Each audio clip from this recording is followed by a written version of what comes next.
Welcome back to Relaxing English Listening. I'm really glad you're here today. Take a comfortable seat, relax your shoulders, and let your mind settle for a moment. Today's lesson is about something that changes everything when it comes to speaking English naturally. Not grammar, not vocabulary, not memorizing more phrases. It's learning how to think in English instead of translating. And if you've ever felt frustrated because you know many English words but still struggle to speak naturally, you're not alone. In fact, this is one of the most common challenges English learners face. You understand English. You recognize words. You know grammar rules. But when someone asks you a simple question, your brain suddenly gets busy. You hear the English. You translate it into your language. You create an answer. Then you translate your answer back into English. Only then do you speak. By that time, the conversation has already moved on. If that sounds familiar, don't worry. There is nothing wrong with your English. You simply haven't trained your brain to think directly in English yet. The good news: that skill can absolutely be learned. And that's exactly what we're going to practice together today. You don't need to speak quickly. You don't need a perfect accent. You don't need perfect grammar. All you need is a willingness to think a little differently. Small steps, simple sentence, natural repetition. And over time, your English begins to feel less like a subject and more like a real language you can actually use. As we go through today's lesson, try not to analyze too much. Don't worry about understanding every single word. Just listen, repeat, imagine, and allow your brain to build new habits. If you're ready to start thinking in English, stay with me all the way through today's lesson. You might be surprised how different English feels by the end. Let's begin with a simple situation. Imagine you are waking up on a Monday morning. Your alarm goes off. You open your eyes. The room is quiet. Sunlight is coming through the window. You look at the clock. You remember all the things you need to do today. Now here's what many learners do. They think in their native language first. Then, they try to translate. But let's practice something different. Let's create the thought directly in English. Listen. I've got a lot to do today. Just listen again. I've got a lot to do today. This is an extremely common sentence. Native speakers say it all the time. Now repeat after me slowly. I've got a lot to do today. Good. One more time. I've got a lot to do today. Now say it a little more naturally. I've got a lot to do today. Excellent. Notice something important. We're not translating. We're imagining. You wake up. You see your schedule. You think, I've got a lot to do today. Simple, direct, natural. Let's make it slightly longer. Listen carefully. It's going to be a busy day. Repeat after me. It's going to be a busy day. Again. It's going to be a busy day. Very good. Now let's connect the two thoughts. I've got a lot to do today. It's going to be a busy day. Listen again. I've got a lot to do today. It's going to be a busy day.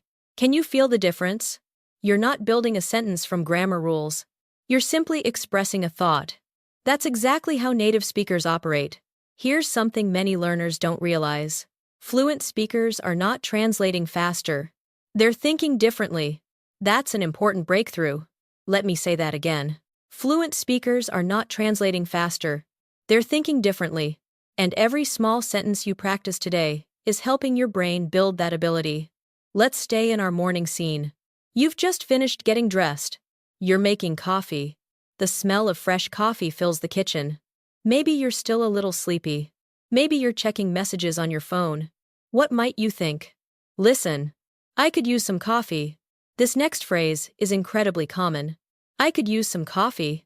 It doesn't literally mean you need coffee to survive. It simply means, coffee would be nice right now. Repeat slowly. I could use some coffee. Again. I could use some coffee. Now say it naturally. I could use some coffee. Excellent. Let's add another thought. I'm still waking up. Repeat. I'm still waking up. Again. I'm still waking up. Now connect them. I could use some coffee. I'm still waking up. Very natural. Very real. Very useful. Imagine saying these thoughts to yourself every morning. Not translating. Not studying. Just thinking. Something interesting begins to happen. English starts feeling familiar, comfortable. automatic. And that's where progress becomes exciting. Let's listen to a short conversation. Listen first. Hey, how's your morning going? Pretty good. I'm still waking up. Yeah, same here. I could use some coffee. Honestly, me too. Did you notice how natural that sounded? No complicated vocabulary. No advanced grammar. Just useful English. Let's try it together. Repeat after me. Pretty good. Again. Pretty good. Now. I'm still waking up. Again. I'm still waking up. And finally, I could use some coffee. Perfect. These are the kinds of phrases native speakers use every day. Most learners spend too much time learning uncommon vocabulary. Meanwhile, native speakers are having entire conversations using phrases just like these. Let's continue our morning. You've had your coffee.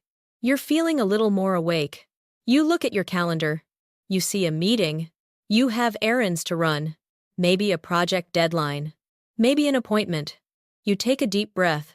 What might you think? Let's listen. All right.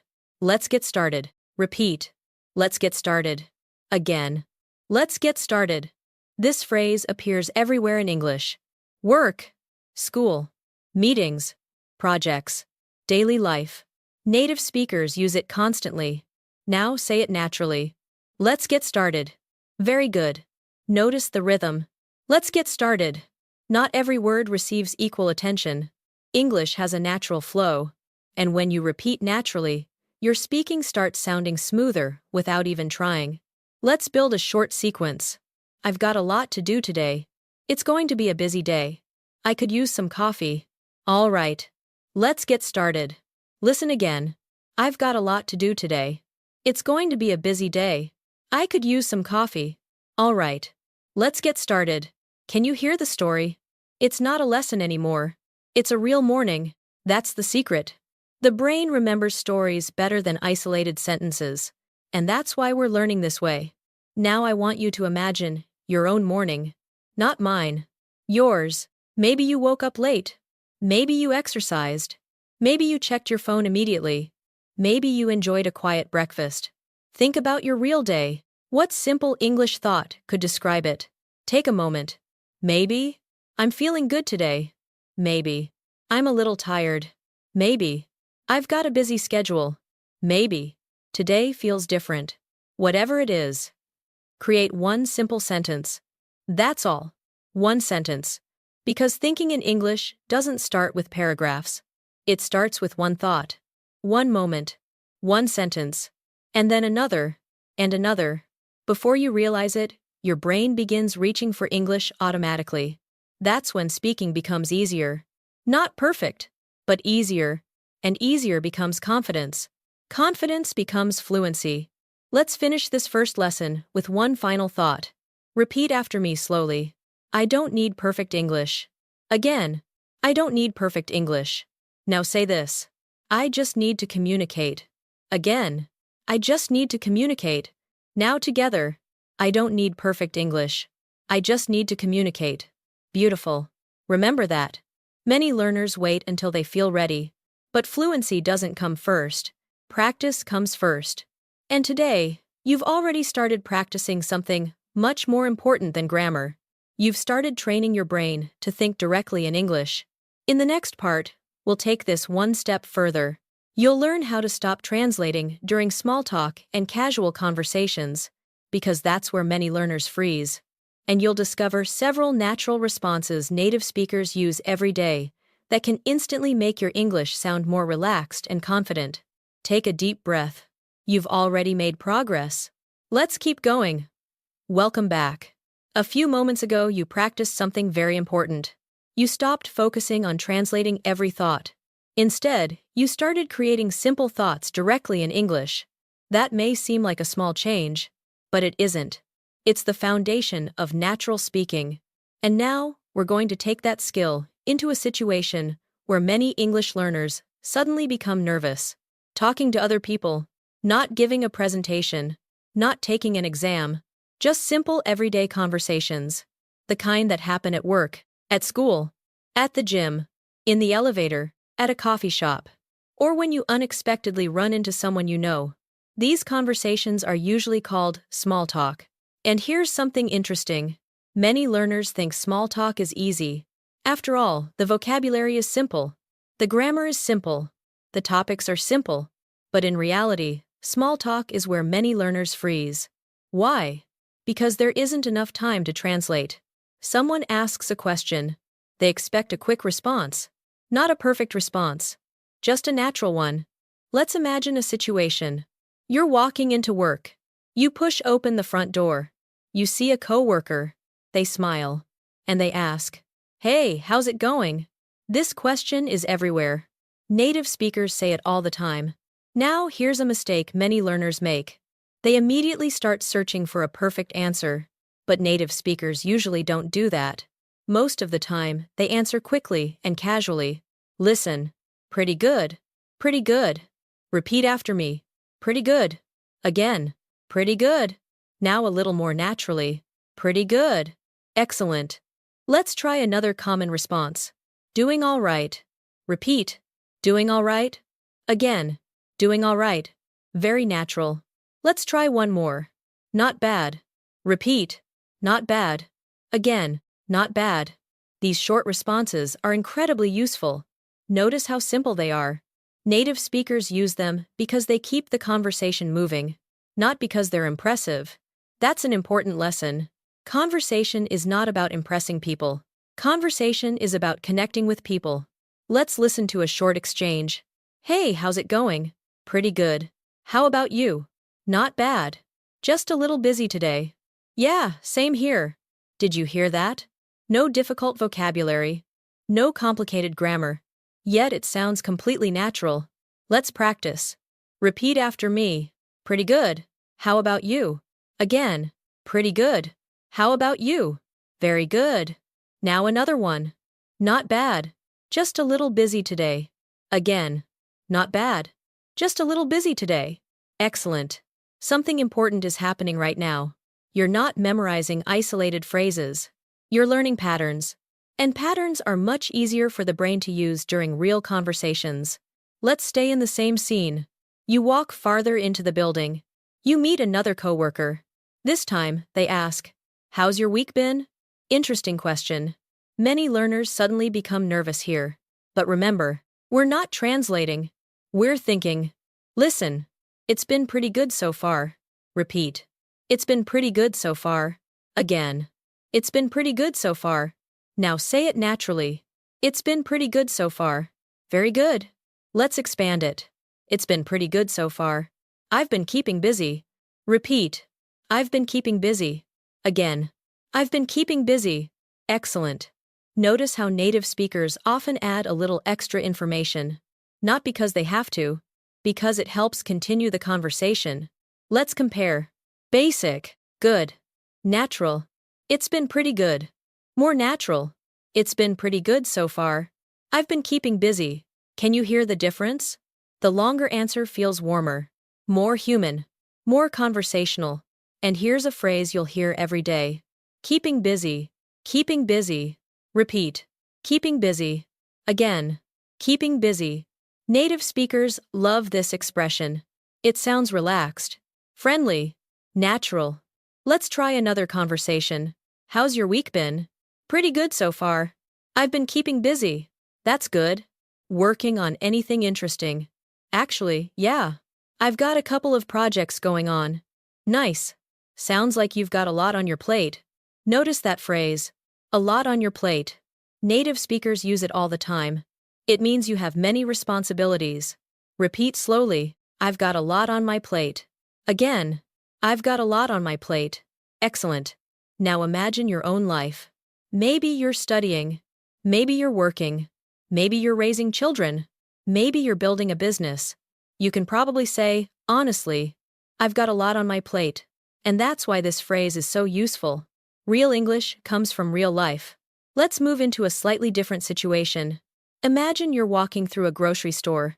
You're pushing a shopping cart. Suddenly, you see someone you haven't seen in a long time. Maybe an old friend. Maybe a former coworker. Maybe a classmate. They look surprised. You look surprised. And then they say, "Wow, it's been a while." Native speakers say this constantly. It's been a while. Repeat. It's been a while. Again. It's been a while. Very good. Now answer naturally. Yeah, it really has. Repeat. Yeah, it really has. Again. Yeah, it really has. Listen to the conversation. Wow. It's been a while. Yeah, it really has. How have you been? I've been doing pretty well lately. How about you? I've been good. Just busy with work. That sounds completely natural. And the best part? None of it requires advanced English. The goal isn't complexity. The goal is comfort. Let's pause for a moment. Take a breath. Notice something. A few minutes ago, you were simply listening. Now you're probably predicting some responses before I say them. That's progress. A small kind of progress. But a very important kind. Your brain is beginning to recognize conversation patterns. And that's exactly how thinking in English develops. Let's continue. Imagine you're waiting for coffee. There are a few people nearby. The atmosphere is relaxed. Someone asks, busy day. Short question. Very common. How might a native speaker answer? Listen. Yeah, kind of. Repeat. Yeah, kind of. Again. Yeah, kind of. This phrase appears everywhere. Kind of. Kind of means a little. Somewhat. Not completely. Native speakers use it constantly because it sounds softer, more conversational. Let's expand. Yeah, kind of. I've got a few things to take care of. Repeat. I've got a few things to take care of. Again. I've got a few things to take care of. Excellent. Now together. Yeah, kind of. I've got a few things to take care of. Very natural. Here's another response. Actually, yeah. It's been pretty busy. Repeat. Actually, yeah. It's been pretty busy. Again. Actually, yeah. It's been pretty busy. Notice how natives often begin with words like, actually, honestly, yeah, well, kind of. These small words create rhythm. They make conversations sound human, not robotic. Let's practice a few. Honestly. Repeat. Honestly. Again. Honestly. Actually. Repeat. Actually. Again. Actually. Well. Repeat. Well. Again. Well. These tiny words matter more than most learners realize. Because native conversations are full of them. Let's try a faster conversation. Hey. Busy day. Actually, yeah. It's been pretty busy. Same here. Honestly, I can't wait for the weekend. Seriously. Me neither. That conversation happens every day somewhere in America. Every single day. And now you can understand it. Even better, you can participate in it. That's a huge step. Let's do something a little different. I want you to imagine you're answering these questions yourself. Don't translate. Just think. Ready. How's your day going? Pause. Answer in your mind. Good. Another one. How's your week been? Pause. Answer naturally. Very good. One more. Busy day. Pause. Answer however you want. Excellent. That exercise may seem simple, but it's powerful. Because real conversations don't come with subtitles. They don't come with preparation time. The brain must learn to respond, not translate. 2. Respond. And every time you practice these small moments, you're building that skill. Let's finish this lesson with a reminder. You do not need perfect answers. You need comfortable answers, natural answers, useful answers, the kind of answers people actually use.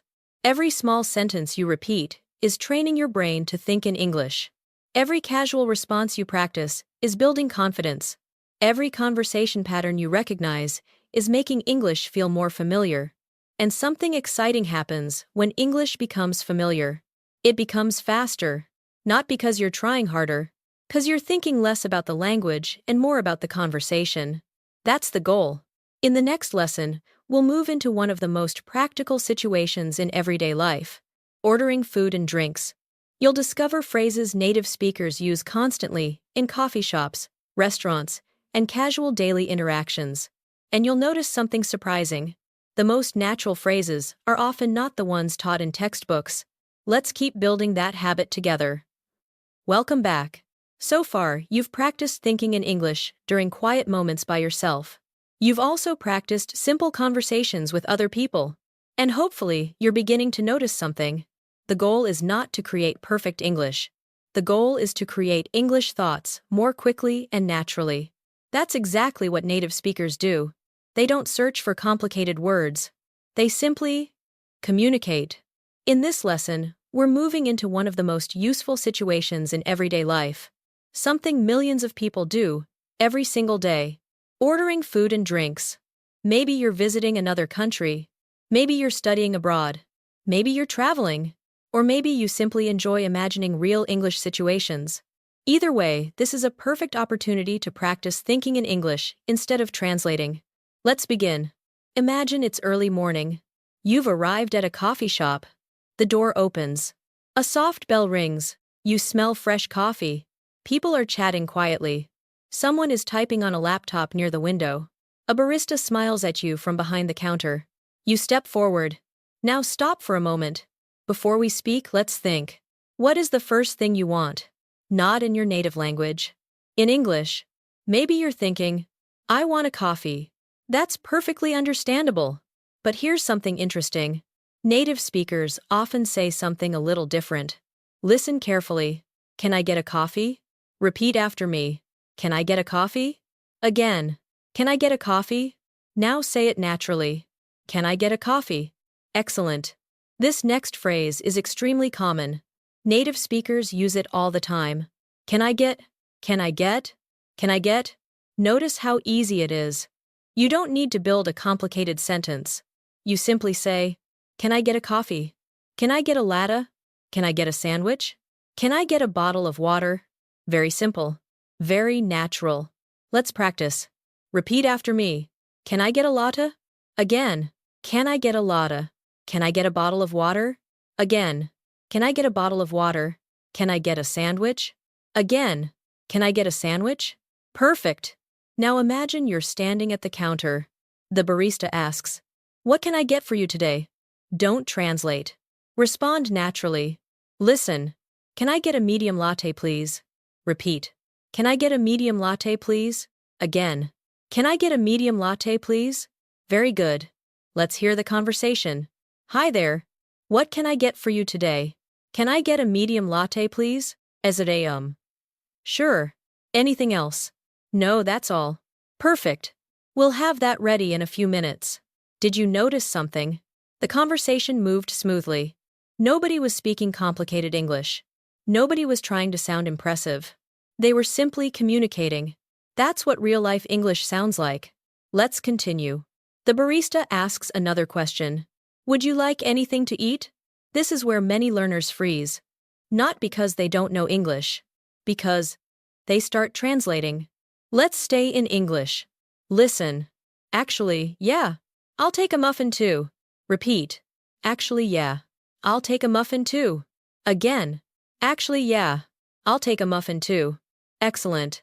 Notice the phrase, I'll take. Native speakers use this constantly. I'll take a coffee. I'll take the chicken sandwich.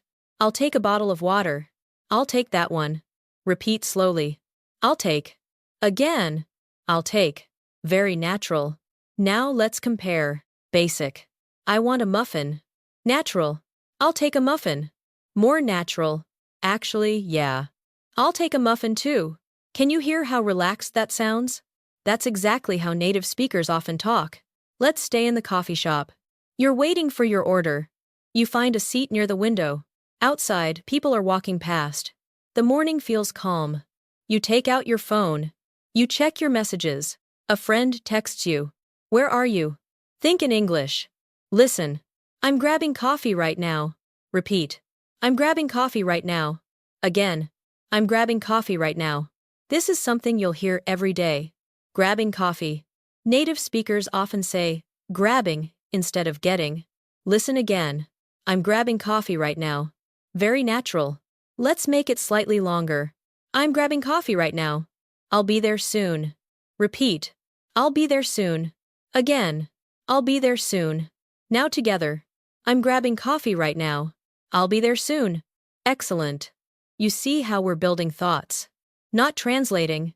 Building. One thought. Then another. Then another. and suddenly, you have a conversation. Let's practice a different situation. Imagine it's lunchtime. You're in a busy restaurant. The atmosphere is louder. People are talking. Plates are moving. The server arrives. Ready to order. You look at the menu. There are many choices. Maybe you're not sure. What could you say? Listen. I'm still deciding. Repeat. I'm still deciding. Again. I'm still deciding. Very useful.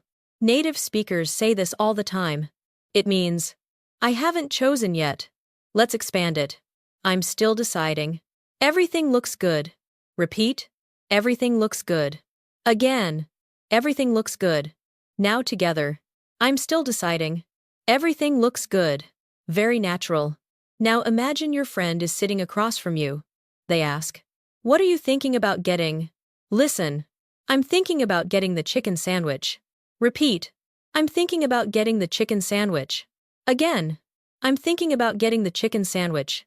Excellent. Notice something. Native speakers often use I'm thinking about instead of directly announcing a decision. It sounds softer, more conversational. Let's hear a quick conversation. What are you thinking about getting? I'm thinking about getting the chicken sandwich. That sounds good. I had it last week. Was it good? Yeah, it was really good. Simple, natural, real, and most importantly, useful. Let's continue. Your food arrives. It looks great. You take your first bite. How do native speakers react? Listen. Wow. This is really good. Repeat. Wow. This is really good. Again. Wow. This is really good. Now another one. This hits the spot. Repeat. This hits the spot. Again. This hits the spot. Excellent. This next phrase is extremely common. This hits the spot. It means something is exactly what you needed. Maybe it's coffee. Maybe it's food. Maybe it's a cold drink on a hot day. Maybe it's soup when you're sick. Native speakers love this phrase. Let's hear it naturally. Wow. This coffee really hits the spot. Repeat. This coffee really hits the spot. Again. This coffee really hits the spot. Very good. Let's stay with the conversation. Your friend asks, how's your food? Listen. Honestly, it's really good. Repeat. Honestly, it's really good. Again.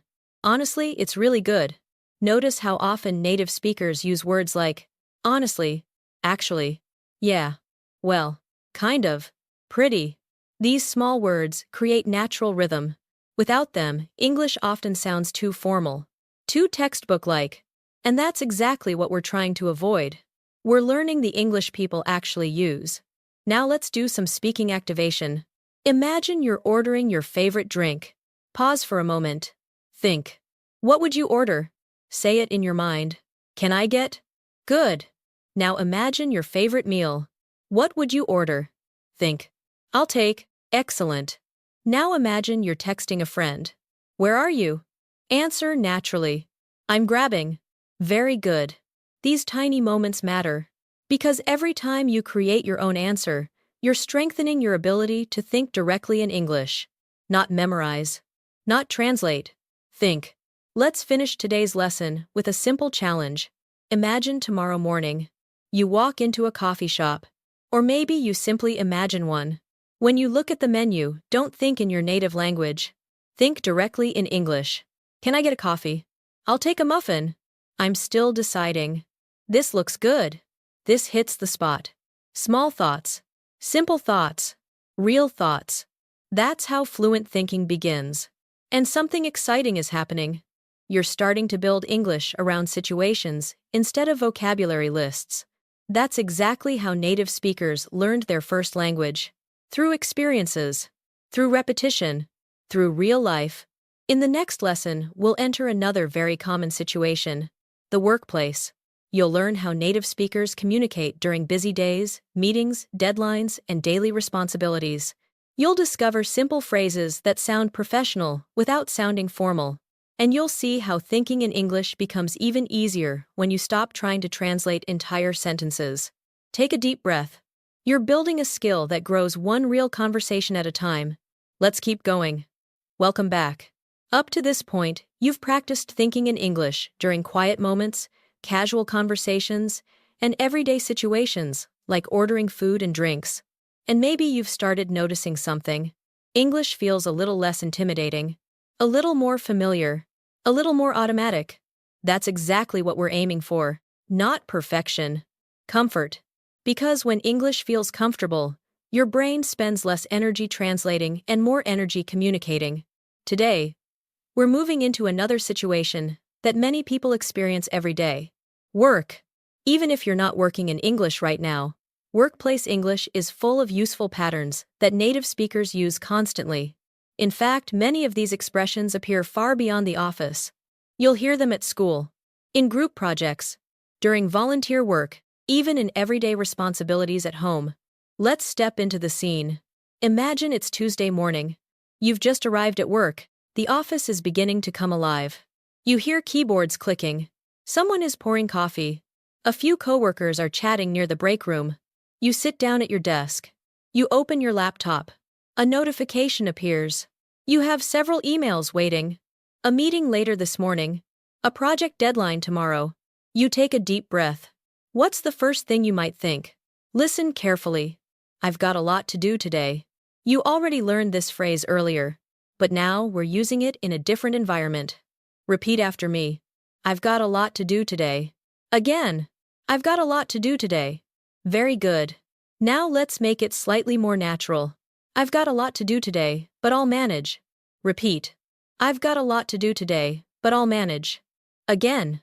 I've got a lot to do today, but I'll manage. Excellent. Notice something. Native speakers often add a calm ending, not because life isn't stressful, because they're focusing on solutions. I'll manage. I'll figure it out. I'll take care of it. These phrases appear everywhere.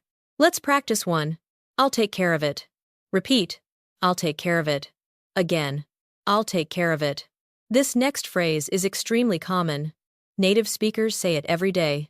Someone asks, "Can you handle this? Can you send that email? Can you call the client? Can you check the report?" A very natural response is, "I'll take care of it." Simple, confident, professional. Let's hear a quick conversation. "Hey, did you see the email from Sarah?" "Yeah, I just saw it. Can you respond when you get a chance?" "Sure. I'll take care of it." Perfect. That's real English. No unnecessary complexity. Now imagine 20 minutes later. You're working, focused, typing, reading, organizing your tasks.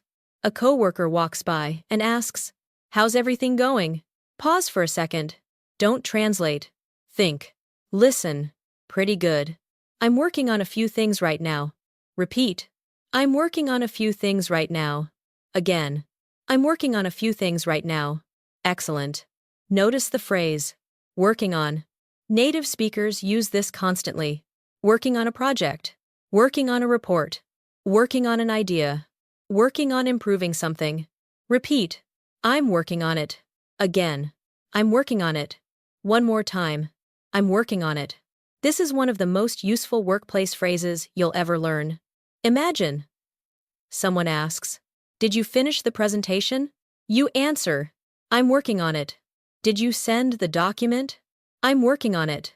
"Did you call the customer?" "I'm working on it." Short. Natural. Extremely common. Let's expand it. I'm working on it right now. Repeat. I'm working on it right now. Again. I'm working on it right now. Very good. Now imagine a slightly busier moment. Your inbox is filling up. Messages are arriving. People need answers. You look at the clock. You realize you're a little behind schedule. How might you describe that feeling? Listen. I'm a little behind. Repeat. I'm a little behind. Again. I'm a little behind. This phrase is something you'll hear every day. Behind. It means you're not as far along as you'd like to be. Let's make it more natural. I'm a little behind, but I'm catching up. Repeat.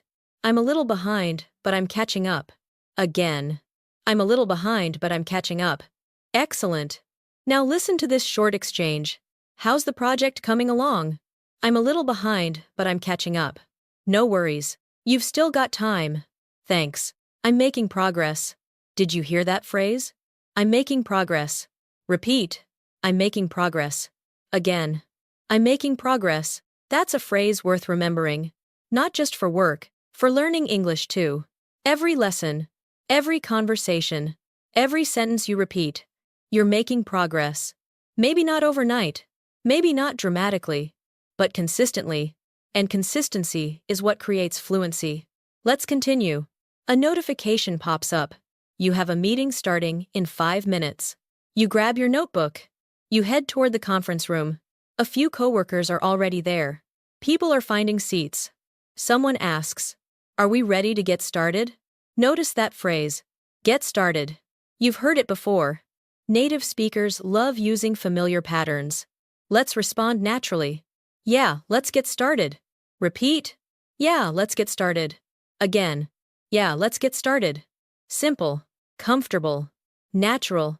The meeting begins. Someone shares an idea. You agree. How might you respond? Listen. That makes sense. Repeat. That makes sense. Again. That makes sense. Excellent. Native speakers use this constantly. That makes sense. Not only in meetings, in everyday life, at home, with friends, everywhere. Let's hear it in context. I think we should finish this task first. Yeah. That makes sense. Then we can focus on the next project. Exactly. Simple. Natural. Useful. Now let's imagine something unexpected. Halfway through the afternoon, a problem appears. Maybe a deadline changes. Maybe a customer has a question. Maybe something didn't go according to plan. How do native speakers usually react? Not with perfect speeches. Not with dramatic language. Usually, with simple phrases. Listen. Let's figure it out. Repeat. Let's figure it out. Again. Let's figure it out. Very good? This phrase appears constantly in workplace conversations. Let's figure it out. It means, let's find a solution. Let's solve the problem. Let's hear it naturally. We have a problem with the schedule. Okay. Let's figure it out. The client wants changes. All right. Let's figure it out. Very common. Very useful. And notice something important.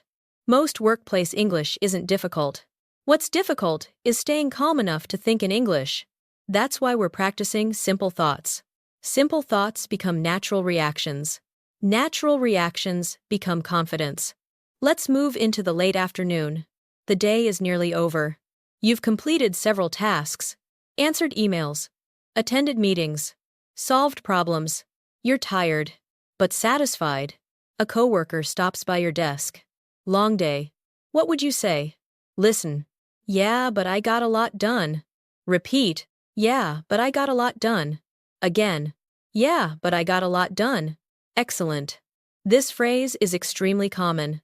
I got a lot done. Native speakers use it all the time. It means you completed many things. Let's make it slightly longer. Yeah, it's been busy, but I got a lot done. Repeat. Yeah, it's been busy, but I got a lot done. Again.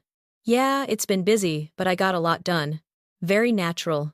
Now let's hear a realistic conversation. Long day. Yeah, it's been busy, but I got a lot done.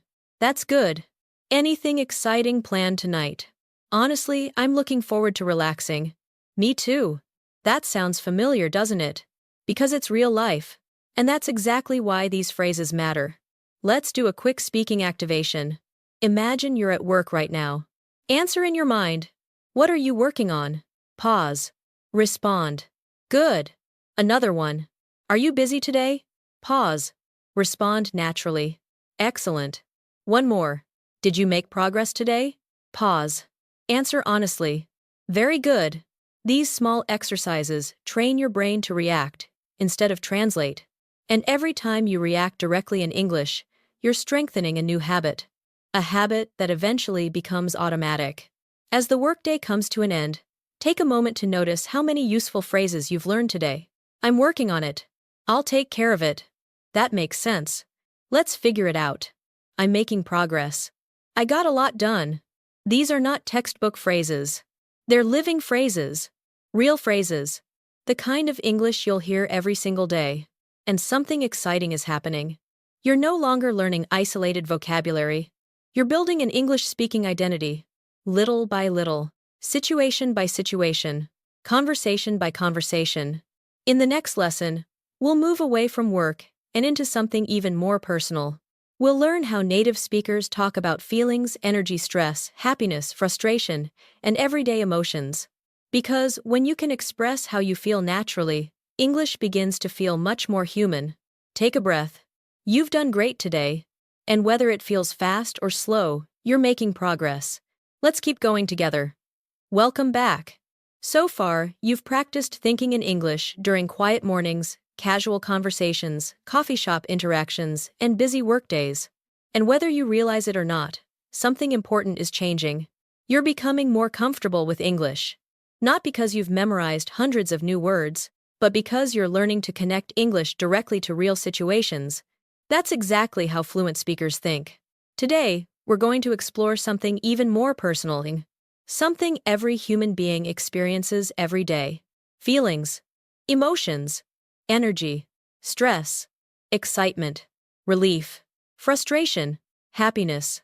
Because if you can talk naturally about how you feel, conversations become much more meaningful. And here's something interesting. Many learners know emotional vocabulary. They know words like happy, sad, angry, excited, and tired. But native speakers often express emotions in a softer, more natural way.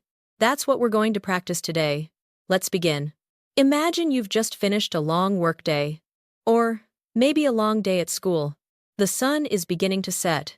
Traffic is moving slowly outside. You finally sit down in a comfortable chair. You take a deep breath. Your shoulders relax. How do you feel? Listen. I'm kind of tired. Repeat after me. I'm kind of tired. Again. I'm kind of tired. Now say it naturally. I'm kind of tired. Excellent. Notice something. Native speakers often say, I'm kind of tired, instead of, I am tired. Why? Because it sounds softer, more conversational, more human. Let's compare. Basic. I'm tired. Natural. I'm kind of tired. More natural. I'm kind of tired after today. Repeat. I'm kind of tired after today. Again. I'm kind of tired after today. Very good. Now let's make it even more natural. I'm kind of tired, but I'm feeling okay. Repeat. I'm kind of tired, but I'm feeling okay. Again. I'm kind of tired, but I'm feeling okay. Excellent. That sounds like something a real person would actually say. And that's our goal. Not perfect English, real English. Let's stay in this moment. You're sitting on your couch. Maybe you're drinking tea. Maybe you're scrolling through your phone. A friend texts you. How are you doing? Pause for a second. Think. Don't translate. Listen. Honestly, I'm pretty exhausted. Repeat. Honestly, I'm pretty exhausted. Again. Honestly, I'm pretty exhausted. Excellent. This next word is very common. Exhausted. It means very tired. But notice the phrase, honestly, I'm pretty exhausted. Native speakers often add words like, honestly, pretty, kind of, a little. These small words make English sound more natural. Let's practice. Pretty exhausted. Repeat. Pretty exhausted. Again. Pretty exhausted. Now, together. Honestly, I'm pretty exhausted. Very natural. Let's hear a conversation. Hey, how are you doing? Honestly, I'm pretty exhausted. Long day. Yeah, it's been a busy one. I hear you. I'm tired too. Simple. Natural. Real. Now let's shift the emotional energy slightly. Imagine it's Saturday morning. You wake up without an alarm. The room is quiet. No meetings. No deadlines. No rush. You stretch. You smile. How might you describe that feeling? Listen carefully. I'm feeling pretty good today. Repeat. I'm feeling pretty good today. Again. I'm feeling pretty good today. Excellent. Now let's expand it. I'm feeling pretty good today. I finally got some rest. Repeat. I finally got some rest. Again. I finally got some rest. Very good. This phrase appears all the time. I finally got some rest. Native speakers use it naturally after busy periods. Let's hear it in context. You look great today. Thanks. I finally got some rest. That'll do it. simple, comfortable, natural. Now let's explore another emotion. Relief. Imagine you've been worried about something all week. Maybe an exam, maybe a project, maybe an interview, and now it's over. How might you feel? Listen. I'm glad that's over. Repeat. I'm glad that's over. Again. I'm glad that's over. Excellent. This phrase is incredibly common. I'm glad that's over. Native speakers use it after stressful situations. Let's make it more conversational. Honestly, I'm glad that's over. Repeat. Honestly, I'm glad that's over. Again. Honestly, I'm glad that's over. Very natural. Let's hear a quick conversation. How did the presentation go? It went well. Honestly, I'm glad that's over. Yeah, I bet. You worked hard on it. Did you notice? The language is simple, but the feeling is real. That's what makes conversations memorable. Now let's move into a different emotional situation. Imagine you're meeting a friend for dinner. You haven't seen each other in a while. The restaurant is warm and comfortable. People are laughing nearby. Your friend arrives. You genuinely feel happy to see them. What might you say? Listen. It's so good to see you. Repeat. It's so good to see you. Again. It's so good to see you. Excellent. Now let's add emotion. It's really good to see you. Repeat. It's really good to see you. Again. It's really good to see you. Notice how simple this is. No complicated grammar. Just honest emotion. And honest emotion is often the easiest English to remember. Let's continue. Your friend asks, how have things been? Listen. Pretty good, actually. Things have been going well. Repeat. Things have been going well. Again. Things have been going well. Very good. This phrase is useful in many situations. Things have been going well. Or, things have been pretty busy. Or, things have been a little stressful lately. Let's practice. Things have been pretty busy lately. Repeat. Things have been pretty busy lately. Again. Things have been pretty busy lately. Excellent.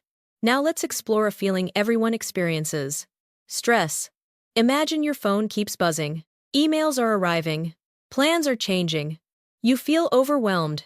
How might a native speaker describe this? Listen. I've got a lot going on right now. Repeat. I've got a lot going on right now. Again. I've got a lot going on right now.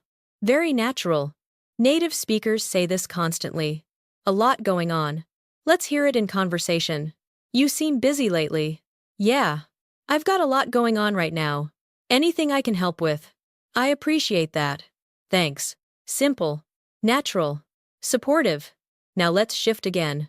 Imagine you've finished something important. Maybe a difficult project. Maybe a long week. Maybe a personal goal. You sit back. You smile. And you think, I needed this. Repeat. I needed this. Again. I needed this. Excellent. This next phrase is extremely common. I needed this. Maybe you're relaxing. Maybe you're on vacation. Maybe you're enjoying coffee with a friend. Native speakers say it all the time. Let's make it slightly longer. I really needed this. Repeat. I really needed this. Again.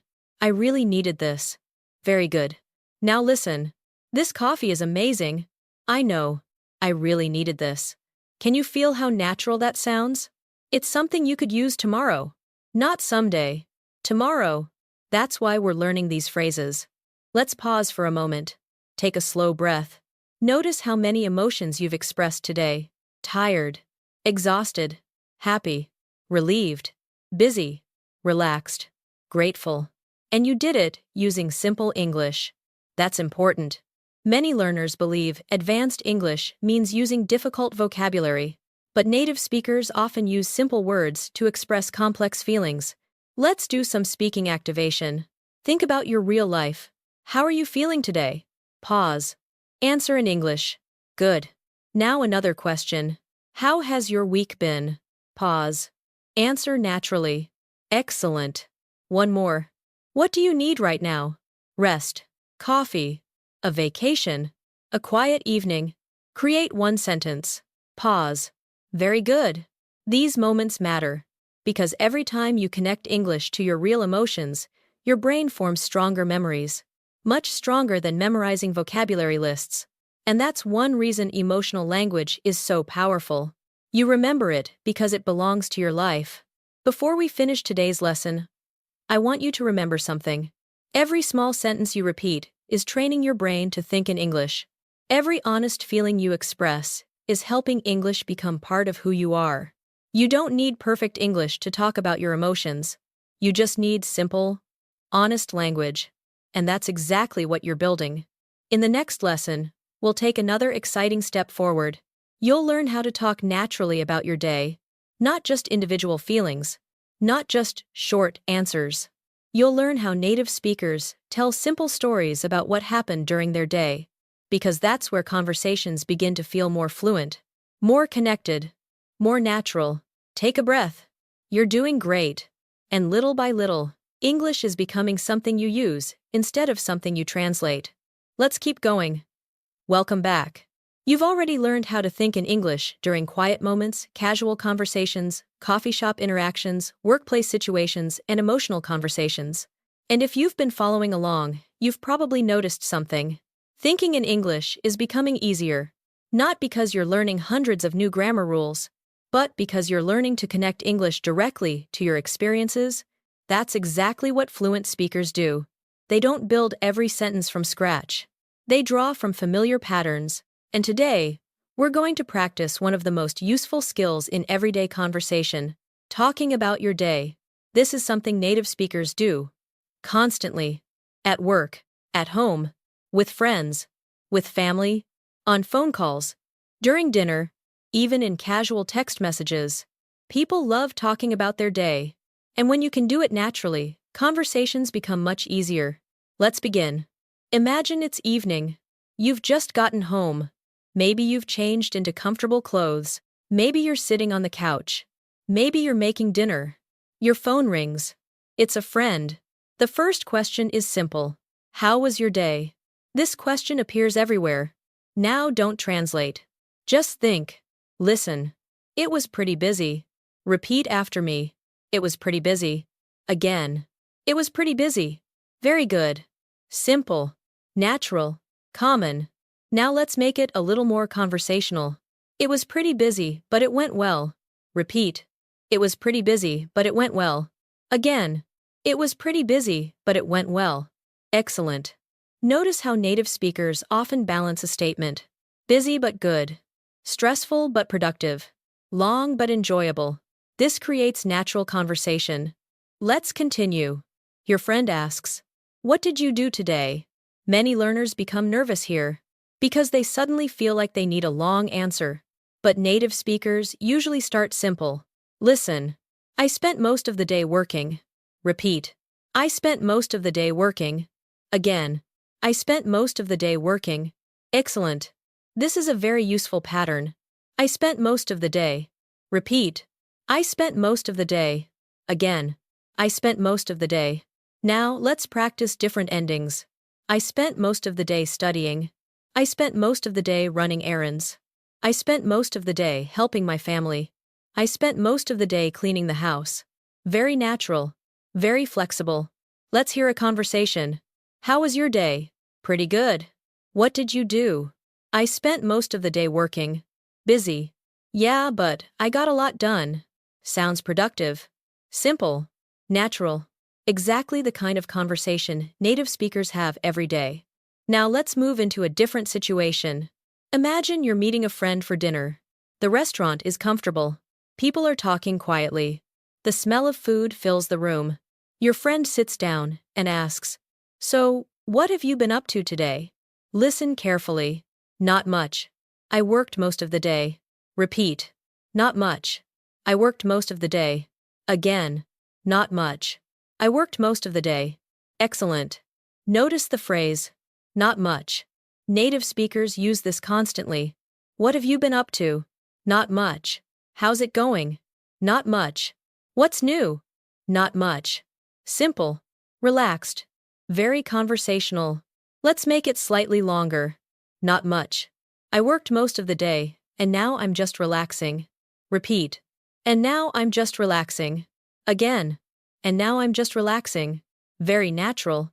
This is exactly how people talk. Not perfectly. Not dramatically. Just naturally. Let's continue. Imagine a different day. Maybe it's Saturday. No work. No school. No deadlines. You wake up slowly. You enjoy breakfast. You go for a walk. You meet a friend. They ask, "How's your day been?" Listen. It's been pretty relaxing. Repeat. It's been pretty relaxing. Again. It's been pretty relaxing. Excellent. Now let's expand it. It's been pretty relaxing. I needed a quiet day. Repeat. I needed a quiet day. Again. I needed a quiet day. Very good. Notice how easily we can add emotion. A day isn't just busy. It's relaxing. Stressful, too. Fun. Productive. Interesting. Native speakers often combine activities with feelings. That's what makes stories feel real. Let's try another example. Basic. I stayed home today. Natural. I stayed home today and relaxed. Advanced. I stayed home today and finally had a chance to relax. Repeat. I finally had a chance to relax. Again. I finally had a chance to relax. Excellent. Now let's imagine something unexpected happened. Maybe your plans changed. Maybe something funny happened. Maybe you got lost while driving somewhere. Small stories make conversations interesting.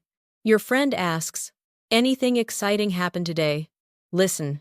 Actually, something funny happened. Repeat. Actually, something funny happened. Again. Actually, something funny happened. Excellent. This is a great storytelling phrase. Something funny happened. Something weird happened. Something interesting happened. Something unexpected happened. Native speakers use these patterns all the time. Let's build a short story. Actually, something funny happened. I went to a coffee shop. And I accidentally ordered the wrong drink. Repeat. I accidentally ordered the wrong drink. Again. I accidentally ordered the wrong drink. Very natural. Now listen to the conversation. Anything exciting happened today? Actually, something funny happened. Really? What happened? I accidentally ordered the wrong drink. No way. What did you get? Something I didn't even recognize. That's funny. Notice how simple storytelling creates natural conversation. You don't need advanced vocabulary. You just need a sequence. What happened? What did you do? How did you feel? That's enough. Let's continue. Imagine you're talking to a coworker the next morning. They ask, "How was your evening?" Listen. Pretty good. I just took it easy. Repeat. I just took it easy. Again. I just took it easy. Excellent. Native speakers say this all the time. Take it easy. Meaning, relax. Rest. Avoid stress. Let's expand it. I just took it easy and watched a movie. Repeat. I just took it easy and watched a movie. Again. I just took it easy and watched a movie. Very natural. Now let's create a slightly longer story. Listen carefully. Yesterday was pretty busy. I spent most of the day working. But after work, I met a friend for dinner. We talked for a while. Then I went home and took it easy. Can you hear the flow? Native speakers often tell stories in this order. Beginning, middle, ending. Nothing complicated. Just a sequence of events. Let's practice part of it. Repeat after me. Yesterday was pretty busy. Again. Yesterday was pretty busy. I spent most of the day working. Again. I spent most of the day working. After work, I met a friend for dinner. Again. After work, I met a friend for dinner. Excellent. Now let's talk about plans. Because when people discuss their day, they often discuss tomorrow too. Imagine someone asks, "What are you doing tomorrow?" Listen. I'm not completely sure yet. Repeat. I'm not completely sure yet. Again. I'm not completely sure yet. Very natural. Now let's continue. I'm not completely sure yet, but I have a few things planned. Repeat. I have a few things planned. Again. I have a few things planned. Excellent. This is real-life English. Not perfect certainty. Not formal speeches. Just everyday conversation. Let's pause for a moment. Take a breath. Notice how many useful storytelling patterns you've learned today. It was pretty busy. I spent most of the day. Not much. I just took it easy. Something funny happened. I have a few things planned. These are conversation builders. They're the pieces native speakers use every day. And here's something important. You don't become fluent by learning difficult words. You become fluent by learning how to connect simple ideas smoothly. That's exactly what you're doing. Let's do a quick speaking activation. Think about your real day. What did you do today? Pause. Answer in English. Good. Now another question. How was your day? Pause. Answer naturally. Excellent. One more. Did anything interesting happen? Pause. Create a short answer. Very good. Every time you do this, you're strengthening your ability to think directly in English, not translate. Think. And little by little, that's changing the way your brain processes language. Before we finish today, remember something. Fluent speakers aren't constantly creating perfect sentences. They're sharing experiences. They're telling stories. They're connecting moments. And now you're learning how to do exactly that. In the next lesson, we'll move into situations that don't always go according to plan. Running late, missing a bus, forgetting something, unexpected problems. Because real life is full of surprises. And native speakers have simple, natural ways of handling them. Take a breath. You've already come a long way. And the best part is that you're no longer just learning English. You're beginning to live in English. Let's keep going. Welcome back. Until now, most of our situations have been comfortable. A quiet morning, a coffee shop, a conversation with a friend, a normal day at work. But real life doesn't always go according to plan. Sometimes things happen unexpectedly. You wake up late. You miss a bus. You forget your keys. You get stuck in traffic.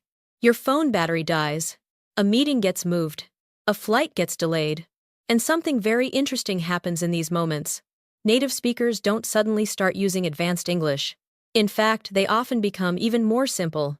Because when life gets busy, people rely on familiar language. That's exactly what we're going to practice today.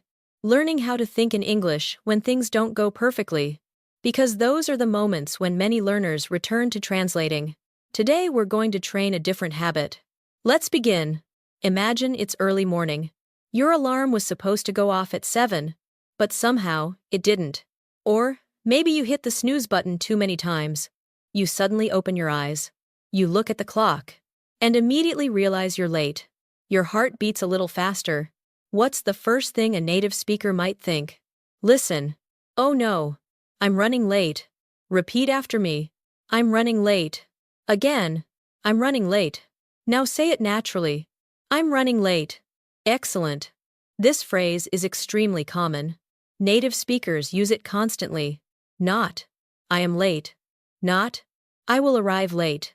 Most of the time, they simply say, I'm running late. Let's repeat it again. I'm running late. Very good. Now let's make it slightly longer. I'm running a little late. Repeat. I'm running a little late. Again. I'm running a little late. Notice how native speakers often soften statements. A little late. A bit late. Kind of late. This makes conversations sound more natural. Let's hear a conversation. Hey, where are you? I'm running a little late. No worries. Take your time. Thanks. I'll be there soon. Did you hear that phrase? I'll be there soon. Repeat. I'll be there soon. Again. I'll be there soon. This is something you'll hear every day. I'll be there soon. Simple. Useful. Natural. Now imagine you're rushing out the door. You grab your bag. You grab your phone. You lock the door. You start walking. Then suddenly you stop. Something feels wrong. You forgot something. Maybe your wallet. Maybe your keys. Maybe your laptop. What's a natural reaction? Listen. Wait. I forgot something. Repeat. I forgot something. Again. I forgot something. Excellent. Now let's make it more emotional. Wait. I think I forgot something. Repeat. I think I forgot something. Again. I think I forgot something. Very natural. Notice that phrase. I think. Native speakers use it constantly. Because, in real life, we're not always 100% sure. Let's hear a quick exchange. Ready to go. Wait. I think I forgot something. What? My keys. Again. Yeah. Again. That's exactly how real conversations sound. Small interruptions. tiny mistakes, human moments. Now let's continue. You finally leave home. You get in your car. Or maybe you get on a bus. Everything seems fine. Then traffic suddenly slows down. Cars stop moving. The road is packed. You sigh. What might you say? Listen, traffic is terrible today. Repeat. Traffic is terrible today. Again. Traffic is terrible today. Very good. This phrase appears constantly in daily conversations. Traffic is terrible. Traffic is crazy. Traffic is awful. Let's practice another one. Traffic is crazy today. Repeat. Traffic is crazy today. Again. Traffic is crazy today. Excellent. Now listen to a natural exchange. Why are you late? Traffic was crazy today. Really? Yeah. I was stuck for almost an hour. Notice another useful phrase. I was stuck. Repeat. I was stuck. Again. I was stuck. Native speakers use this all the time. I was stuck in traffic. I was stuck at work. I was stuck in a meeting. Very common. Very useful. Let's continue. Imagine you finally arrive at work. You sit down. You open your laptop. And suddenly, nothing happens. The internet isn't working. Or the computer freezes. Or an important file won't open. How do native speakers react? Usually not with formal language. Listen. Uh-oh. That's not good. Repeat. That's not good. Again. That's not good. Very natural. Now let's make it slightly stronger. That's not good at all. Repeat. That's not good at all. Again. That's not good at all. Excellent. Notice how simple it is. Real-life English often sounds simple because people are focused on solving problems, not showing off vocabulary. Let's hear another common response. Well, that's frustrating. Repeat. That's frustrating. Again. That's frustrating. Very good. This next word is extremely useful. Frustrating. Native speakers use it constantly. The internet isn't working. That's frustrating. The flight got canceled. That's frustrating.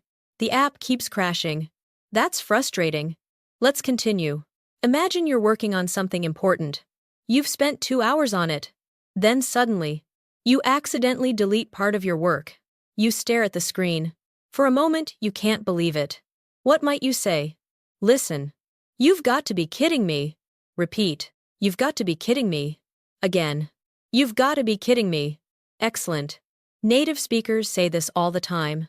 When something surprising happens, when something annoying happens, when something unexpected happens. Let's hear it naturally. Wait. The file is gone. You've got to be kidding me. Maybe it's in the recycle folder. I hope so. Notice how emotional language is often very conversational. Not complicated. Just real. Let's shift the energy. Not every surprise is negative. Sometimes unexpected things are good. Imagine you're checking your email. You see a message. You got accepted.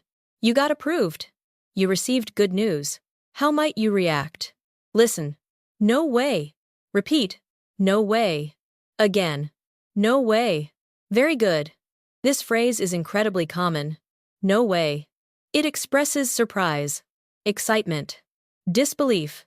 Let's hear it naturally. Guess what? What? I got the job. No way. Seriously? Yeah. I just got the email. Isn't it simple? Natural. Exciting. Now let's practice another useful reaction. That's amazing. Repeat. That's amazing. Again. That's amazing. Excellent. Native speakers use this all the time. Good news. Great news. Unexpected success. That's amazing. Let's continue. Imagine you're meeting a friend after a difficult day. You tell them everything that happened. The alarm. The traffic. The delays. The problems. And then you finish with a simple sentence. Listen. Things happen. Repeat. Things happen. Again. Things happen. This phrase is surprisingly powerful. Things happen. Native speakers use it to accept small problems. Not every mistake is a disaster. Not every delay is the end of the world. Sometimes, things happen. Let's hear it in conversation. Sorry I'm late. No worries. Things happen. Thanks for understanding. Of course. Notice how calm that sounds. That's one reason native speakers often seem relaxed during conversations. They're not trying to create perfect sentences, they're simply responding naturally. Let's do a little speaking activation. Imagine you're late for something. How would you explain it? Pause. Answer in English. Good. Another one. You forgot something important. What would you say? Pause. Answer naturally. Excellent. One more. You receive great news. How would you react? Pause. Respond. Very good. These moments matter because real life is unpredictable. And when you practice these situations, you're training your brain to stay in English even when something unexpected happens. That's a major step toward fluency. Many learners can use English when everything is calm, but real confidence appears when you can continue thinking in English during surprises, problems, and emotional moments. And that's exactly what you're building. Little by little, situation by situation, reaction by reaction. Before we finish today's lesson, remember something important. Every time you respond naturally instead of translating, you're strengthening a new pathway in your brain. Every small phrase becomes easier. Every conversation becomes smoother. Every situation becomes less stressful. And eventually, English starts feeling like a tool instead of a challenge. In the next lesson, we'll take another exciting step forward. You'll learn how to keep conversations going longer, not just answering questions, not just reacting, but building real conversations, the kind that flow naturally, the kind that help you connect with people, because that's where English becomes more than a language. That's where it becomes communication. Take a breath. You're doing better than you think. Let's keep going. Welcome back. So far, you've learned how to think in English during everyday situations.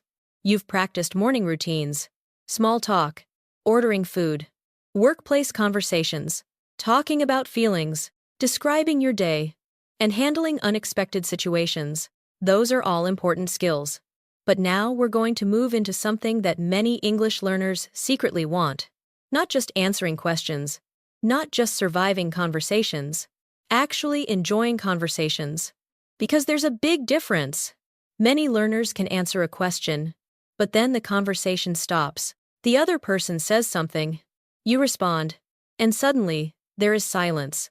Not because your English is bad, but because you don't know how to keep the conversation moving. Native speakers rarely think about this. They've been doing it their entire lives. Today we're going to practice how they do it. You'll learn how to extend conversations naturally, how to sound more engaged, how to build connection, and most importantly, how to continue thinking in English without translating. Let's begin. Imagine you're meeting a friend for lunch. You haven't seen them in a few weeks. The restaurant is busy but comfortable. You sit down. You order drinks. And after the first few minutes, your friend asks, "How have you been?" Now you've already learned some answers. Pretty good. Not bad. I've been keeping busy. Those are excellent. But what happens after that?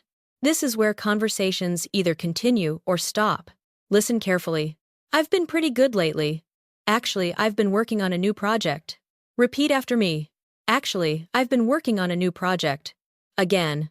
Actually, I've been working on a new project. Excellent. Notice what happened. You didn't just answer. You added information. That's one of the biggest secrets to natural conversation. Answer. Then expand. Let's practice another example. How have you been? Pretty good. I've been spending more time outdoors lately. Repeat. I've been spending more time outdoors lately. Again. I've been spending more time outdoors lately. Very good. Now the other person has something to talk about. They might ask, "Really? What have you been doing?" And just like that, the conversation keeps moving. Let's continue. Imagine, your friend says, "I started going to the gym recently." Many learners respond with one word. Nice. Good. Cool. Those aren't wrong. But native speakers often add something. Listen. Oh, really? How's that going? Repeat. How's that going? Again. How's that going? Excellent. This next phrase is extremely common.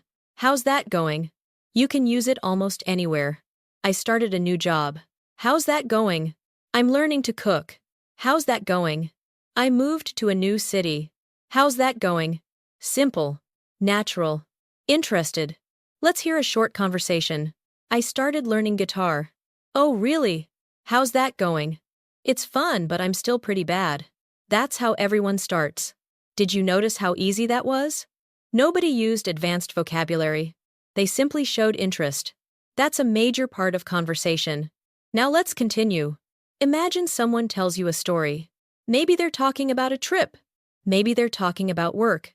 Maybe they're talking about something funny that happened. Native speakers often use small reactions while listening. These reactions keep conversations alive. Listen. No way. Repeat. No way. Again. No way. Now another one. Seriously. Repeat. Seriously. Again. Seriously. Excellent. Now another. That's funny. Repeat. That's funny. Again. That's funny. These tiny reactions are everywhere in native conversations. Let's hear them in context. I accidentally took someone else's coffee yesterday. No way. What happened? I realized it after I took a sip. That's funny. See what happened? The conversation stayed active. That's because listeners participate. Many learners focus only on speaking, but great conversations depend on listening too.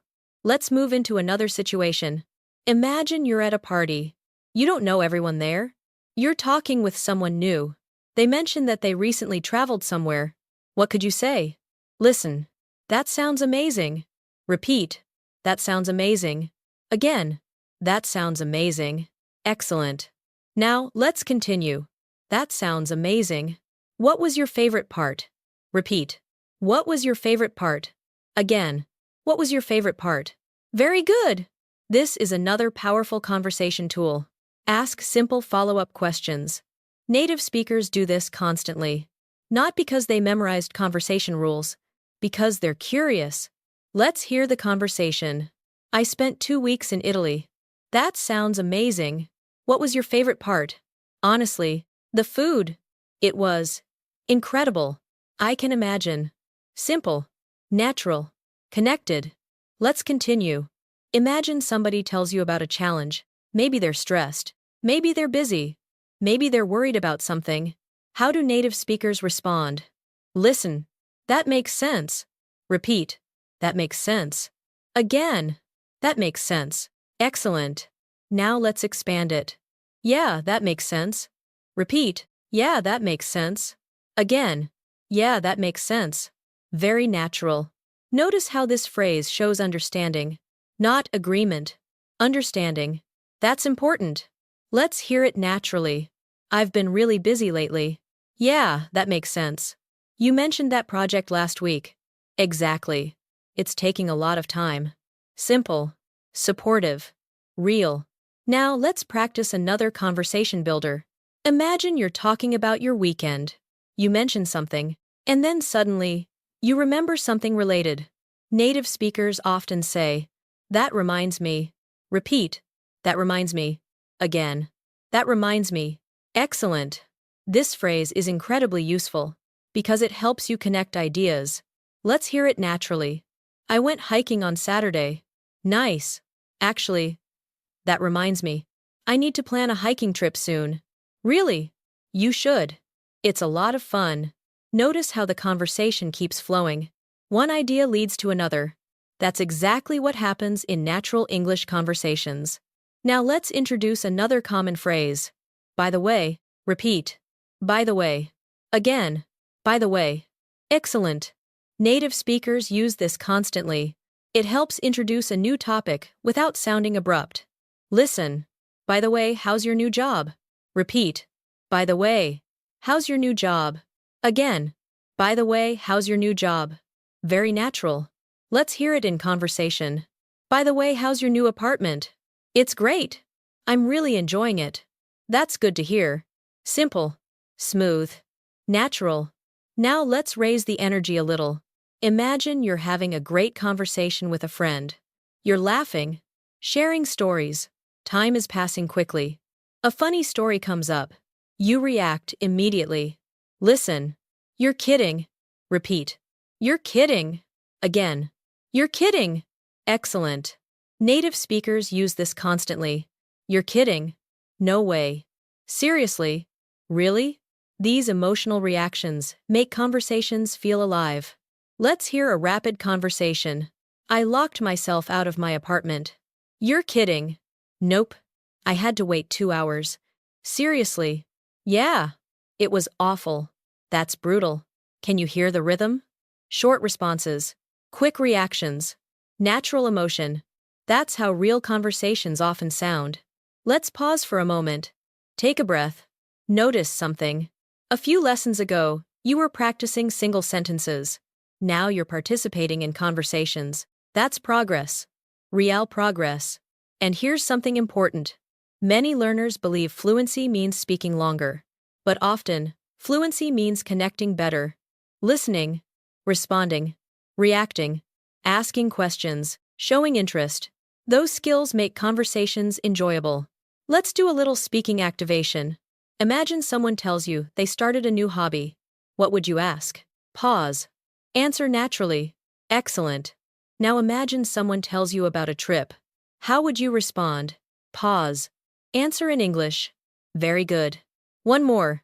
Someone tells you a funny story. How would you react? Pause. Respond naturally. Excellent. Every time you do this, you're training your brain to stay inside the conversation, not inside translation. That's a huge shift. And that shift changes everything. Because conversations are not vocabulary tests. They're human connections. Before we finish today's lesson, remember something. You don't need perfect English to have meaningful conversations. You need curiosity. You need simple patterns. You need natural reactions. And that's exactly what you're building. Little by little, conversation by conversation, thought by thought. In the next lesson, we'll go even deeper. You'll learn how native speakers think out loud, the small English thoughts they have throughout the day, the internal conversations that happen in their minds, because that's where the real transformation begins.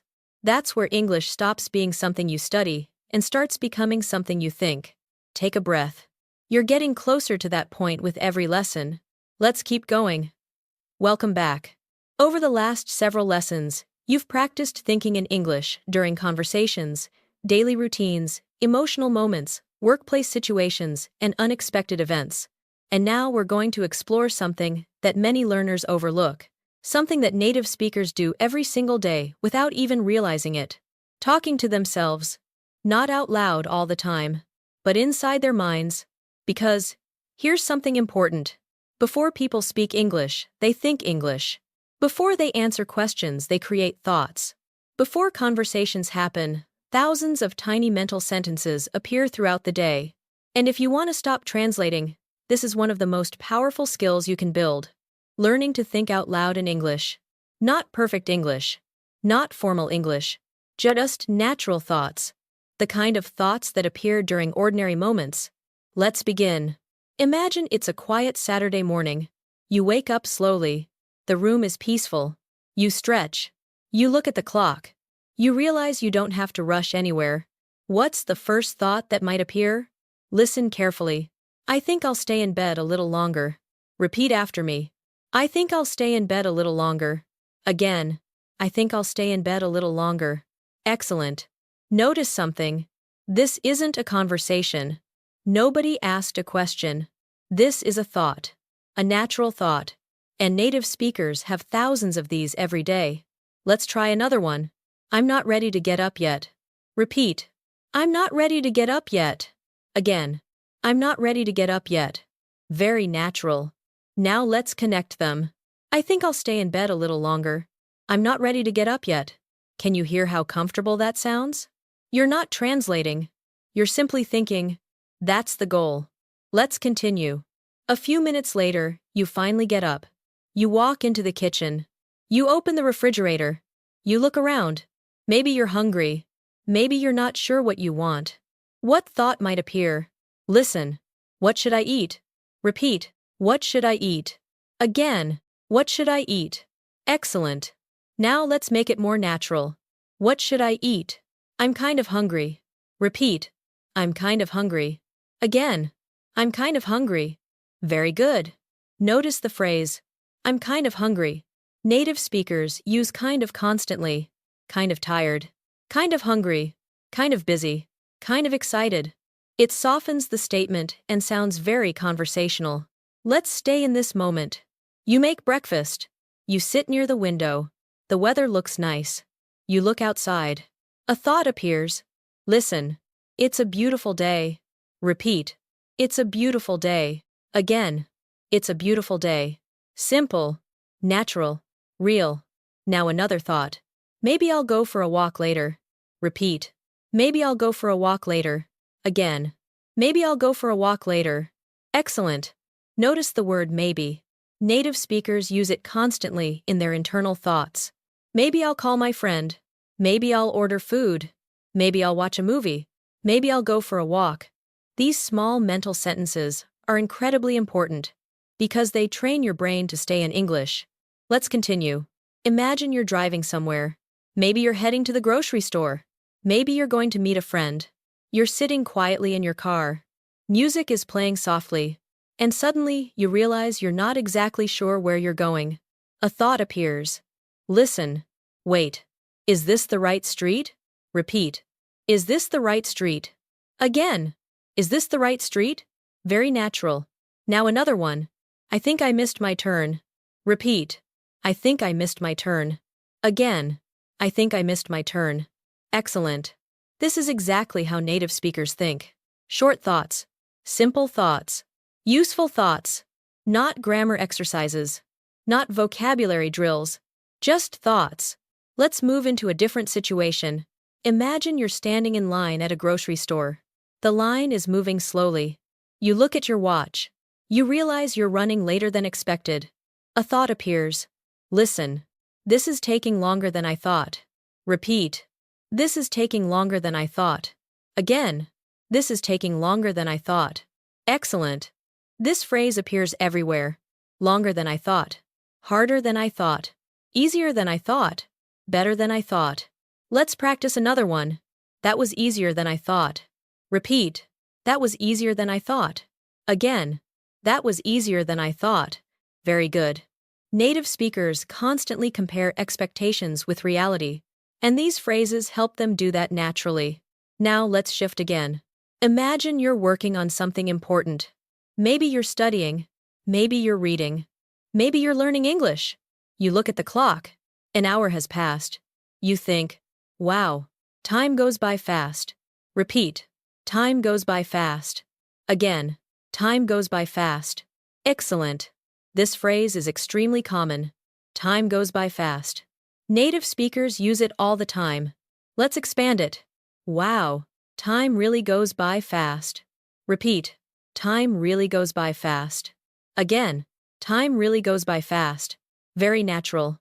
Now imagine something different. You're sitting in a coffee shop. People are talking nearby. You notice someone laughing with friends. You smile. And a simple thought appears. Listen.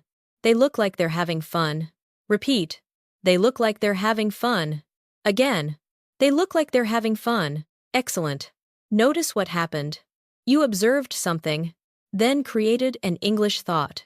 This is exactly the habit we're building. Observe. Think. In English. Let's continue. Imagine you're walking through a park. The weather is perfect. The air feels fresh. You slow down for a moment. You take a deep breath. And a thought appears. I needed this.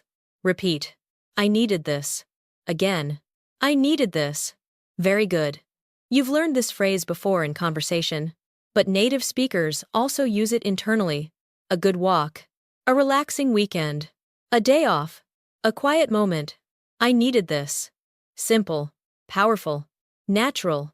Now let's practice another common mental phrase. Listen. Let's see. Repeat. Let's see. Again. Let's see. Native speakers say and think this constantly. When deciding. When planning. When considering options. Let's hear it naturally. Let's see. Maybe I'll cook dinner tonight. Repeat.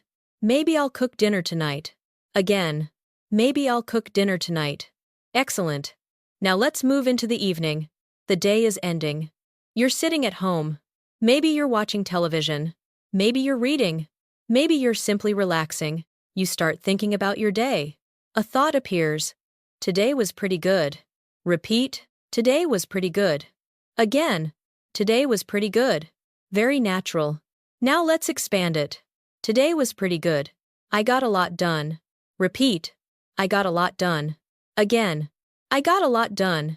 Excellent. Notice how easy that feels now. A few lessons ago, creating these thoughts may have required translation. Now they probably feel more automatic. That's progress. Heal progress. Let's pause for a moment. Take a breath. Think about your own day. Not someone else's. Yours. What was one good moment today? Create one English sentence. Pause. Very good. Now, think about one challenge. Create one English sentence. Pause. Excellent.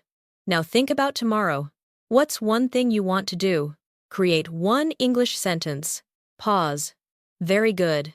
These tiny exercises are powerful, because this is exactly how thinking in English develops. Not through memorization, through repetition, through real thoughts connected to real experiences. And here's something many learners never realize. Fluent speakers don't think in long paragraphs all day. Most of their thoughts are short, simple, practical. Maybe I should leave now. I need more coffee. That looks interesting. I'm getting hungry. I should call my mom. What time is it? Tiny thoughts. Thousands of them. Every day. And when you start creating those thoughts directly in English, something remarkable happens. English stops feeling like a subject. It starts feeling like part of your life. That's the transformation we've been building toward. Before we finish today's lesson, remember this. Every small sentence you repeat is training your brain to think in English. Every natural thought is creating a new pathway. Every moment you stay in English instead of translating is a victory. And those victories add up. Slowly, quietly, day after day. In our final lesson, we're going to bring everything together. You'll use the skills you've built throughout this journey. Thinking, responding, feeling, storytelling, conversing, and you'll discover just how much progress you've already made. Take a breath. You're closer to natural English than you were when this lesson began. Let's finish strong together. Welcome back. Take a slow breath. And for just a moment, think about where you started. At the beginning of this journey, we talked about something that frustrates many English learners. You know words. You know grammar. You understand more English than you realize. But when it's time to speak, your brain wants to translate. English comes in. Your native language appears. You build a response. Then you try to convert it back into English. It's exhausting, and it makes conversations feel harder than they need to be. But throughout these lessons, we've practiced something different. Not memorizing, not translating, thinking. Simple thoughts, natural reactions, real situations. The same way native speakers use English every day. And now, before we finish, let's bring everything together. Not as separate lessons. Not as separate phrases. As one complete experience. Imagine it's a normal day. A very ordinary day. Because that's where real English lives. Not in textbooks. Not in classrooms. In ordinary moments. Let's begin. You wake up in the morning. Sunlight comes through the window. You open your eyes. Before you even get out of bed, a thought appears. Listen. I've got a lot to do today. Repeat after me. I've got a lot to do today. Again. I've got a lot to do today. Very good. A few months ago, maybe you would have translated that thought. Today, perhaps it arrives naturally. That's progress. You walk into the kitchen. You make coffee. You take the first sip. A small smile appears. You think, this hits the spot. Repeat. This hits the spot. Again. This hits the spot. Excellent. Then you look at your schedule. You remember a project you're working on. A meeting later. A few errands. You think, all right, let's get started. Repeat. Let's get started. Again. Let's get started. Simple. Natural. Useful. Now imagine you're walking into work. Or maybe school. Or perhaps you're beginning your day at home. Someone sees you and asks, how's it going? Without translating, you answer, pretty good. How about you? Repeat. Pretty good. How about you? Again. Pretty good. How about you? Excellent. Notice how natural that feels. Not perfect. Natural. And that's what matters. The day continues. You're working on something important. Maybe it's a report. Maybe it's a project. Maybe you're learning English. Someone asks, "What are you working on?" You answer, "I'm working on it right now." Repeat, "I'm working on it right now." Again, "I'm working on it right now." Very good. Hours pass. You solve problems. You answer questions. You make progress. A challenge appears. Maybe something doesn't go according to plan. Maybe there's a delay. Maybe something unexpected happens. But instead of panicking, you think, "Let's figure it out." Repeat, "Let's figure it out." Again, "Let's figure it out." Excellent. Because that's what fluent speakers do. They don't always have perfect solutions, but they know how to keep moving forward. Let's continue. It's lunchtime. You're sitting with a friend. The conversation begins. "How have you been?" You answer naturally, "I've been pretty good lately." Repeat, "I've been pretty good lately." Again, "I've been pretty good lately." Your friend tells a story. Instead of remaining silent, you react, "No way." "Seriously? That's amazing." Repeat, "That's amazing." Again, "That's amazing." Notice something. You're not just answering questions anymore. You're participating. You're connecting. You're communicating. And that's a huge shift. Many learners think fluency means speaking for a long time. But often, fluency begins with connection. The ability to stay present in a conversation. The ability to react naturally. The ability to think directly in English. The afternoon arrives. You finish your tasks. You look at what you've accomplished. A thought appears. "I got a lot done today." Repeat, "I got a lot done today." Again, "I got a lot done today." Very good. And maybe that's true for English too. Maybe today you've gotten a lot done. Maybe you've learned something useful. Maybe you've noticed a change in how you think. Even a small one. Small changes matter. Because fluency isn't built in one giant leap. It's built through thousands of small moments. One sentence. One conversation. One thought. One day at a time. Let's move into the evening. You're walking outside. The air feels cooler. The day is slowing down. You think about everything that happened. And for the first time, perhaps, some of those thoughts appear directly in English. Not because you're forcing them, because they're becoming familiar. You think, "Today was pretty good." Repeat, "Today was pretty good." Again, "Today was pretty good." Excellent. Then another thought appears. "I'm making progress." Repeat, "I'm making progress." Again, "I'm making progress." Very good. This phrase matters. Not just in English. In life, because progress often feels slow while it's happening. But when you look back, you realize how far you've come. Maybe today, you understood phrases you couldn't understand before. Maybe today you answered questions faster. Maybe today you created English thoughts without translating. Those moments count. They matter. Let's pause together. Take a slow breath.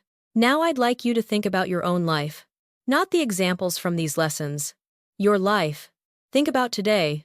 What did you do? Create one simple sentence in English. Pause. Good. Now think about how you feel right now. Create one sentence. Pause. Excellent. Now think about tomorrow. What do you want to do? Create one sentence. Pause. Very good. Those sentences belong to you. Not a textbook. Not a lesson. You. And that's where real English begins. When English becomes connected to your experiences, your thoughts, your emotions, your plans, your stories. Let's do one final speaking practice together. Repeat after me slowly. I don't need perfect English. Again. I don't need perfect English. Now repeat. I can think in English. Again. I can think in English. Now together. I don't need perfect English. I can think in English. Excellent. One more time. A little more naturally. I don't need perfect English. I can think in English. Beautiful. Hold on to that thought. Because it's true. You don't need perfect English. You don't need perfect grammar. You don't need a perfect accent. You need practice, consistency, patience, and the willingness to keep showing up. Every small sentence you repeat is training your brain to think in English. Every conversation is building confidence. Every listening session is strengthening your understanding. Every mistake is teaching you something useful. Nothing is wasted. Before we say goodbye, I'd like to give you a simple challenge. Tomorrow, choose 3 moments during your day. Maybe when you wake up. Maybe while you're eating lunch. Maybe before you go to sleep. And during those moments, create one English thought. Just one. No translating. No pressure. Just one simple thought. Then another. And another. Because that's how this journey continues. Little by little. Day by day. Thought by thought. If you've enjoyed spending this time with me, I'd love to hear from you. Leave one simple English sentence in the comments. Tell me how you're feeling today. Tell me something you did today. Or tell me one thing you plan to do tomorrow. Keep it simple. Keep it real. And most importantly, keep using English. Thank you for joining me today on Relaxing English Listening. I hope these lessons helped you feel more comfortable, more confident, and more connected to English. Remember this: fluency doesn't begin when you speak perfectly. Fluency begins when you stop translating and start thinking. And today, you've taken an important step in that direction. Take care of yourself. Keep practicing. Keep listening. Keep thinking in English. And I'll see you in the next lesson.